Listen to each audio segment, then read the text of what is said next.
আজি আমাৰ কেবিনেটত এটা সিদ্ধান্ত হল যে অসমৰ কোনো হোটেল আৰু ৰেষ্টুৰেণ্টত গো মাংস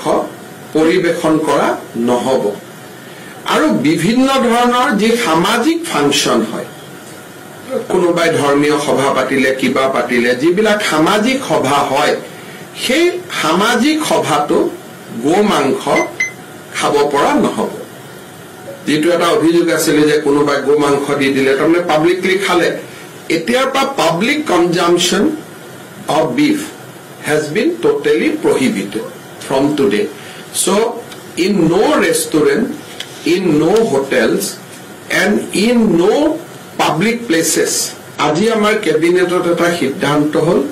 যে অসমৰ কোনো হোটেল আৰু ৰেষ্টুৰেণ্টত গো মাংস পৰিবেশন কৰা নহব আৰু বিভিন্ন ধৰণৰ যি সামাজিক ফাংচন হয় কোনোবাই ধৰ্মীয় সভা পাতিলে কিবা পাতিলে যিবিলাক সামাজিক সভা হয়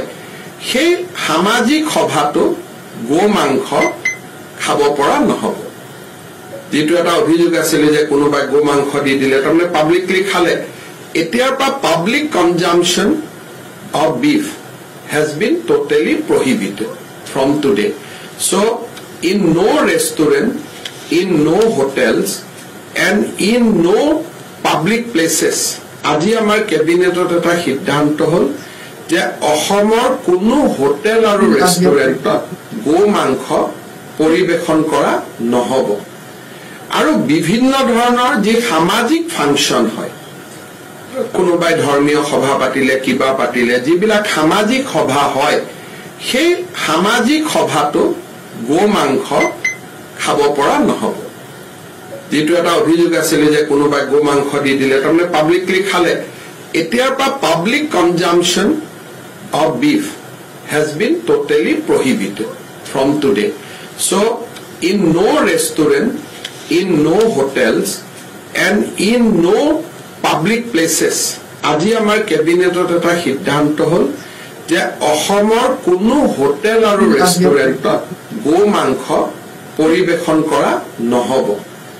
আৰু বিভিন্ন ধৰণৰ যি সামাজিক ফাংচন হয় কোনোবাই ধৰ্মীয় সভা পাতিলে কিবা পাতিলে যিবিলাক সামাজিক সভা হয় সেই সামাজিক সভাটো গো মাংস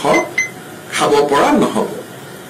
যেটো এটা অভিযোগ আছিল যে কোনোবাই গো মাংস দি দিলে তাৰমানে পাব্লিকলি খালে